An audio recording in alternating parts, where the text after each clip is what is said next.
Hey, hello everyone. This is Rodgiri again with a new question of exercise 4.2. So this is the exercise 4.2 and part 2. So last video में हम लोगों ने part 1 solve किया था. I know that part 1 के बाद काफ़ी लंबा गैप हो गया. पार्ट 2 आने में थोड़ी सी प्रॉब्लम हो गई थी, तो इस वजह से पार्ट 2 नहीं आ पाया. बट अभी कोई प्रॉब्लम नहीं है और पार्ट 2 आपके सामने है. तो हम लोग फिर से अपनी जो रुकी हुई स्टडी थी उसको फिर से स्टार्ट करते हैं. जो भी डाउट्स हैं आप लोग मुझे सेंड करो, उसके सोल्यूशन पाओ और मज़े से तैयारी करो. तो बच्चों आप देख सकते हो जैसे बोर्ड पे मैंने फर्स्ट क्वेश्चन लिया हुआ है. फर्स्ट क्वेश्चन क्लास 7 का है. ये पार्ट 2 का क्वेश्चन नंबर 4 है. क्या है कि विच इज़ स्मॉलर. हमें बताना है कि फर्स्ट क्वेश्चन जैसे हमारे यहाँ पे गिवन है बच्चों, मैं इसको यहाँ लिख लेता हूँ. क्या गिवन है कि 4/-7 और -3/5 में कौन सा नंबर स्मॉल है. ठीक है, नंबर है 4/-7 और -3/5 में कौन सा स्मॉल है. तो स्मॉलेस्ट के लिए नंबर बताने के लिए मैंने आपको बताया था करना क्या है. आपको सबसे पहले इसका डिनोमीटर जो है ना उसको इक्वल करना है. डिनोमीटर क्या करना है, इक्वल करना है. तो सर डिनोमीटर कैसे इक्वल करोगे. तो देखो सर क्या करना क्या है, यहाँ 4/-7 है ना, इसको मैं थोड़ा सा दूर लिख लूँ. मैं इसको -3/5 करता हूँ. देखो बच्चों करना क्या है, अगर डिनोमीटर जो बिल्कुल डिफरेंट रहे, मतलब देखो इसका डिनोमीटर 7 है, इसका डिनोमीटर कितना 5 है, तो डिनोमीटर कितना हो गया, डिफरेंट हो गया. अगर डिनोमीटर डिफरेंट है तो क्या करोगे, देखो इसके डिनोमीटर से यहाँ में मल्टीप्लाई, तो ये हो गया 5/5 और इसके डिनोमीटर से इसमें मल्टीप्लाई, ये हो गया 7/7. तो बच्चों यहाँ पे हम देख सकते हैं ये माइनस ऊपर चला आएगा क्योंकि नीचे डिनोमीटर में कभी माइनस नहीं होता. तो ये टर्म हो जाएगा 5×4 = 20/35 और ये टर्म हो जाएगा बच्चों 7×3 = 21 माइनस में और ये 35. अब आप देख सकते हो आपके पास दो नंबर है. कौन कौन सा, -20/35 -21/35.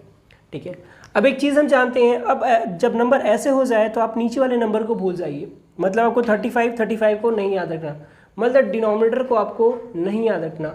याद किसको करना है आपको, न्यूमिनेटर को. न्यूमिनेटर कितना है बच्चों, अब -20 है और ये -21 है. देखिए पूछ क्या रहा है कि स्मॉलेस्ट नंबर बताना है हमको.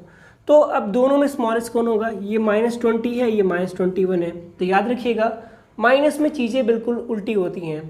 तो यहाँ पे सबसे बड़ी डिजिट देखी जाए तो 21 है, लेकिन इसके साथ माइनस लगा है तो ये क्या हो जाएगा, सबसे छोटी डिजिट हो जाएगा. तो यहाँ पे सिंपल से हमारा क्या हो जाएगा बच्चों, ये चीज़ हो जाएगी. ठीक, उसी अकॉर्डिंग क्वेश्चन नंबर 2 भी हम देखते हैं. देखो कैसे करेंगे. देखिए अब क्वेश्चन नंबर 2 आप समझ गए होंगे, मैं इसको थोड़ा तेजी से कर रहा हूँ. देखो वैल्यू गिवन है 6/5 और दूसरी वैल्यू गिवन है -7/-6. तो यहीं पे देखो सिंपल सी बात है, माइनस माइनस कैंसिल हो जाएगा. माइनस माइनस क्या हो गया, कैंसिल हो गया. अब यहाँ पे क्या बचा बच्चों, ये -6/5 बचा और ये आपका 7/6 बचा. तो दो चीज़ें हमारे पास, ये माइनस वाला टर्म है. तो ठीक है, यहीं से हम बता देंगे कि सर हमारा ये जो टर्म है वो क्या है, ये बड़ा है, सॉरी अपोजिट हो गया, स्मॉल बताना है ना. ठीक है, तो ये हमारा क्या हो गया, छोटा, और ये हमारा क्या हो गया, बड़ा. क्यों बड़ा हो गया, देखो माइनस में कोई भी टर्म क्या होती है, हमेशा छोटी होती है, और प्लस का अगर जीरो भी है ना तो वो बड़ा है. जैसे मैं अगर बोलूँ कि -1 और 0 में कौन बड़ा है, तो भाई मैं ज़ीरो को ज़्यादा प्रोटेक्ट करूँगा कि ज़ीरो क्या है हमारा, is greater than comparison to -1. Clear है, चलो बहुत बढ़िया. चलो अब आते हैं अगले सेक्शन पे. सेक्शन आपका क्वेश्चन नंबर 5 है. क्वेश्चन नंबर 5 में क्या कह रहा है, देखो बच्चों क्वेश्चन नंबर 5 में आपसे पूछ रहा है कि अब आपको भी वही सेम करना है जो हमने लास्ट क्वेश्चन में किया था, इसमें भी हमें वही करना है. अब देखो यहाँ पे दो नंबर गिवन है, -4/9 और 7/9. तो यहाँ पे आप देखो सिंपल सी बात है, ये -4/9 हो गया, 7/9. तो यहाँ पे देखो बच्चों डिनोमिनेटर की बात करें तो डिनोमिनेटर सेम हो गया. अब नंबर क्या बचा, हमारे पास दो नंबर बचे. कौन कौन से, एक तो बच्चा हमारे पास -7 और दूसरा बच्चा हमारा -4 और दूसरा बच्चा हमारा 7. -4 और 7 बचा, बहुत बढ़िया. ठीक है, बचे रहने दो भाई. तो -4 और 7 की बात करें तो बच्चों अब यहाँ पे कौन सा बड़ा है, तो डेफिनेटली सी बात है सर पॉजिटिव वाला हमेशा बड़ा होता है. तो यहाँ पे ये नंबर क्या हो गया, बड़ा हो गया. बस आपको ये पुट करना है, सिंपल सी बात हो गया. एक्सरसाइज टफ नहीं है, आप लोग टफ समझते हो. अब देखो इस क्वेश्चन में थोड़ा सॉल्व करना पड़ेगा आपको. यहाँ पे नंबर क्या है, -7/12 और 5/-8. तो इसको आप ये भी लिख सकते हो -7/12 और यहाँ क्या हो जाएगा -5/8। अब सर यहाँ तो दोनों माइनस है, चलिए कोई बात नहीं, अगर दोनों माइनस है तो हमको इसको और एक मेथड से करते हैं। देखो जब दोनों माइनस है बच्चों तो क्या करेंगे हम, अब देखेंगे इनका डिनोमिनेटर इक्वल है कि नहीं है। तो सर यहाँ तो डिनोमिनेटर इक्वल नहीं है, क्या है, एक का डिनोमिनेटर 12 है और दूसरे का डिनोमिनेटर 8 है। तो इसका एलसीएम फाइंड कर दो बच्चों। क्या फाइंड करेंगे, एलसीएम फाइंड करेंगे। एलसीएम कैसे होगा, देखो 4 3 ज़ा 12, 4 2 ज़ा 8, अब बचा 2 तो ये 3 आ जाएगा, ये 1 और ये 3 आ गया। मतलब एलसीएम कितना आया सर, 4 2 ज़ा 8 3 ज़ा 24 आ गया। एलसीएम सर इसका 24 आ गया। चलिए अब इसे हम 24 बनाएंगे इस 12 को, तो क्या करना पड़ेगा सर, हमें इसे 24 बनाने के लिए सर 2 से मल्टीप्लाई करना पड़ेगा। चलिए हमने कर दिया। आगे वाले में देखो, आगे वाले में क्या करेंगे सर, हमें 8 को 24 करना है, तो ये सर तब होगा जब 8 में 3 का मल्टीप्लाई करेंगे, क्योंकि 8 3 जा कितना होता है, 24 होता है। ठीक है, चलिए हो कर दिया सर हमने। अभी हो गया हमारा -14/24 और ये सर ब्रैकेट बना और ये सर हमारा हो गया -15/24। अब सर यहाँ पे डिनोमिनेटर तो हमारा सेम हो गया, हाँ सर बिल्कुल सेम हो गया डिनोमिनेटर। दूसरी बात हम ये देखेंगे कि सर ये तो माइनस है और ये भी माइनस है, दोनों माइनस है। चलिए अच्छी बात, ये भी देख लिया। अब नंबर का कंपैरिजन करेंगे। मैंने पहले ही बता रखा है आपको कि जो भी नंबर माइनस में बड़ी होगी वो वैल्यू छोटी होगी, डेफिनेटली सी बात है। तो यहाँ देखो -15 है, तो ये हमारा स्मॉल होगा कंपेरिजन टू दिस। तो समझ में आई बात। तो हमारा क्वेश्चन नंबर 5 भी सॉल्व हो गया। अब बच्चे 1-2 क्वेश्चन है, हम उन्हें भी सॉल्व कर लेते हैं। चलिए तो चलिए सर बात कर लेते हैं आगे के क्वेश्चन की।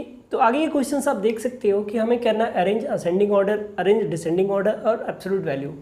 तो यहाँ मैंने क्वेश्चन नंबर 6, 7, 8 ले लिया है और जल्दी से इसको सॉल्व कर लेते हैं। तो देखो बच्चों क्या करेंगे, अब हमें अरेंज करना है असेंडिंग ऑर्डर में। अब असेंडिंग ऑर्डर का मीन समझना पड़ेगा।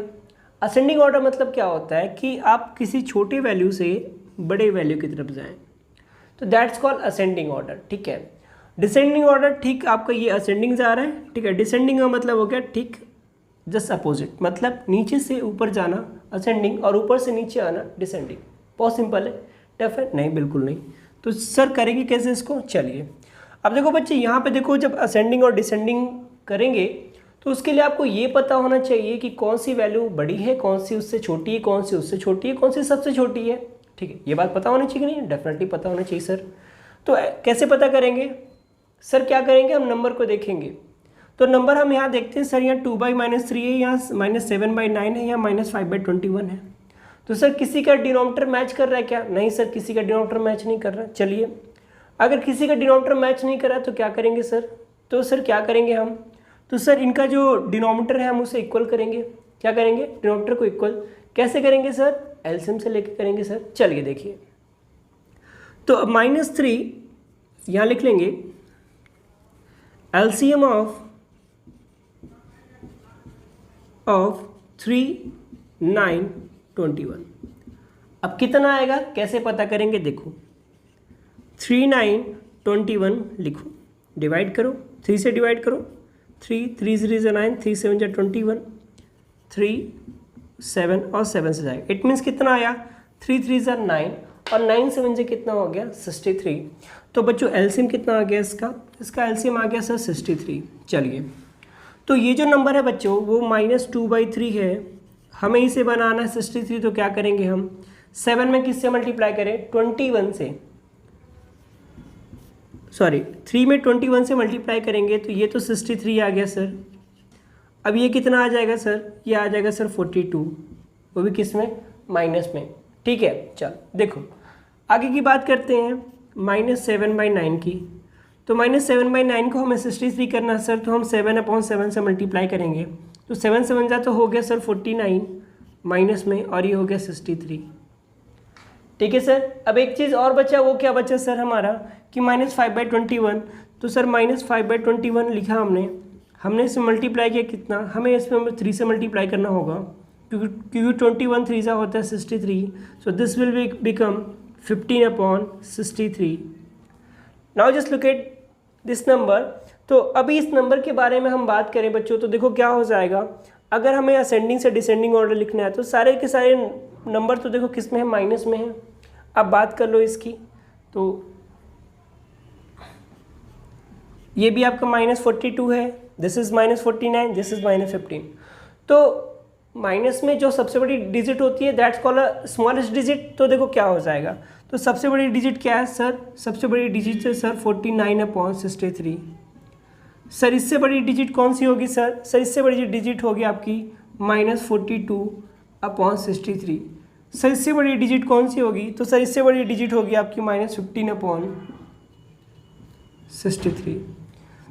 सो ये क्या रहा आपका ऑर्डर सर, जैसे आपको क्वेश्चन लिख सकते हैं। बट क्या ये सही है, नहीं, अभी ये सही नहीं है। क्यों, क्योंकि ये अपने इनिशियल फॉर्म में नहीं है। तो इनिशियल फॉर्म में करेंगे इसको तो क्या हो जाएगा सर, ये -7 7 7 9 63, ये हो जाएगा -7 6 और 7 9 नहीं रॉन्ग हो गया थोड़ा सा, एक इसको डिवाइड करो तो हो गया आपका 42/63 किसका है, 2/3 का, तो -2/3 का। और सर सबसे छोटा कौन सा है, तो सर सबसे छोटा -5/21 है। एक बात और आप इससे देख सकते हो, असेंडिंग में करना था ना, हमने क्या कर दिया, ठीक है, असेंडिंग में तो किया, सबसे छोटा है उसके बाद फिर उससे बड़ा फिर सबसे बड़ा, ठीक है। तो ये आपका असेंडिंग फॉर्म है, आप एक बार इसको देख सकते हैं, चाहे तो उसका स्क्रीनशॉट भी ले लीजिए। हम नेक्स्ट क्वेश्चन पर चलते हैं। चलिए, तो नेक्स्ट क्वेश्चन की बात करें बच्चों, तो देखो नेक्स्ट क्वेश्चन हमारा क्या कह रहा है कि नेक्स्ट क्वेश्चन में हमें करना डिसेंडिंग ऑर्डर। इट मीन्स अभी हम छोटे से बड़े पे गए थे, बड़े से छोटे पे आएंगे, तो देखो क्या हो जाएगा डिसेंडिंग ऑर्डर हमारा।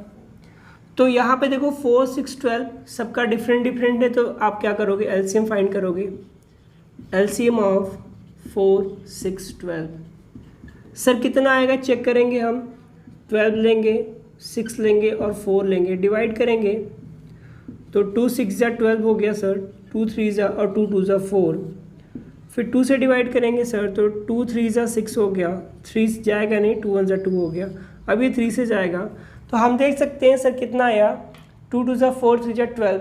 तो एलसीएम कितना आ गया हमारा, 12 आ गया एलसीएम। चलिए अच्छी बात है, एलसीएम हमारा क्लियर हो गया। तो एलसीएम हमारा 12 आ गया। अब देखो बच्चों, ये जो नंबर है क्या है आपका 9/4। हम इसमें अगर 3 से मल्टीप्लाई कर दें तो ये कितना हो जाएगा, 27/12 हो जाएगा। होगा कि नहीं, definitely it is clear. Now the next number is that 8/6। If we multiply 2/2 in both numerator and denominator, so it will become 8 2s are 16 and 8 6 2s are 12. Now the third number, just look at here, its denominator is already 12, so there is no need to multiply, but we have to show just one multiply in numerator and denominator, so it's become -7/12. Now we have to write this in decreasing order. It means bigger to smaller, yeah, greater to smaller. So in decreasing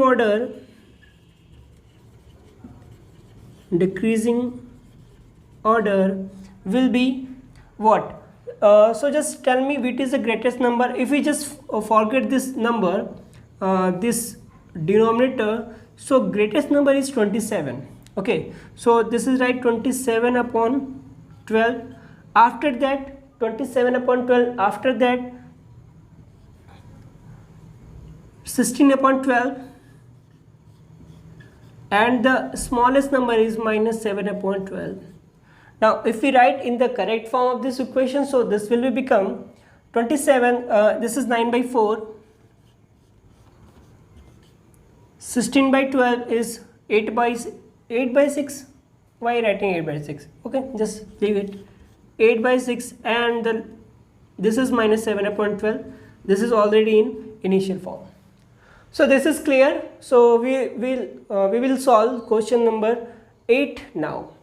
So just look at here, question number 8 is absolute value. So यहाँ पे क्या करना है आपको, absolute value find करनी है। अब absolute value का मीन क्या होता है बच्चों, देखो absolute value it means कि whatever the value in mod, this is called mod, this known is a mod, ठीक है। whatever number is mod, when we took out of the mod, so it always come in positive. तो तो mod में जो भी number होगा जब हम उसे मॉड के बाहर लाएंगे then it will definitely come in positive. So just write 2/5. Simple, 2/5 it is answer. Yes, that's a very easy. Absolute value किसी के फाइंड करना है, उसको मॉड में डाल दो. मेरी एब्सोल्यूट वैल्यू फाइंड करनी है, ठीक है. सपोज करो मेरी एब्सोल्यूट वैल्यू फाइंड करनी है और ये जो मेरे दो हाथ हैं, दो हाथ राम और लखन, ये मेरे मॉड है. तो अगर मैं इस मॉड से जब बाहर निकलूंगा ना बच्चों, तो मैं क्या हो जाऊंगा, मैं पॉजिटिव हो जाऊंगा. मैं अभी भी पॉजिटिव हूँ, नेगेटिव लगता हूँ क्या? नहीं, बिल्कुल नहीं. चलो देखो, दूसरी बात कर लेते हैं. यहाँ पे मैंने थर्ड क्वेश्चन ले लिया इसका. अब यहाँ दोनों नंबर क्या है माइनस में. तो देखो बच्चों क्या हो जाएगा, पहली बात तो माइनस से माइनस कैंसिल और ये आ जाएगा 23/29. अगर ये ऐसे भी होता -2 होता, ये मॉड में होता, तो ये कितना आता, 2 आता. तो एब्सोल्यूट वैल्यू जब भी आपसे पूछे आपको क्या करना है, सिंपल और सिंपल से बात बता दे रहा हूँ, आपको बस उसकी वैल्यू लिख देनी है विदाउट माइनस. ओके, चलो आपके इस चैप्टर का इस एक्सरसाइज का लास्ट क्वेश्चन कर लेते हैं, उसके बाद नेक्स्ट क्वेश्चन में जंप करते हैं. तो क्वेश्चन नंबर 9 बचा हुआ है. ओके, तो what is question number 9? Let me see first. So question number 9 is that simplify the following. तो क्वेश्चन गिवन है, उसको सिंप्लीफाई करना है. देखो चलो सिंप्लीफाई करते हैं हम इसको. Is given that first 4/5 plus 2/3 in mod. So what we to do? Look at both denominator is different. देखो जब भी दोनों डिनोमिनेटर डिफरेंट है ना, करना क्या है, क्रॉस मल्टीप्लिकेशन कर दो. बहुत ईजी है, बहुत ईजी है. देखो ये हो जाएगा 4 × 3 + 2 × 5 upon 5 × 3. And don't forget to write mod, okay, because this question is given in mod. So this will become 4 × 3 = 12 and 5 × 2 = 10 upon 5 × 3 = 15. So here when we add, so this will be 22 upon 15 and mod. And when we take out from the mod, so this number will be 22/15. And this will be this is your answer. Okay, so बहुत easy था, बहुत tough नहीं है. ठीक है, तो बाकी questions आप बहुत इजी कर लोगे. अगर नहीं होता तो कोई बात नहीं, आप कमेंट बॉक्स में कर, मैं आप लोग को इसका आंसर बता दूंगा. ओके बच्चों, तो आई थिंक चीज़ें आपको समझ में आ गई होंगी. अगर अभी भी कोई डाउट है तो कमेंट बॉक्स में जाओ, वहाँ पे कमेंट करो और चैनल को सब्सक्राइब कर दो, लाइक करो, शेयर मचा के एकदम धमाल कर दो.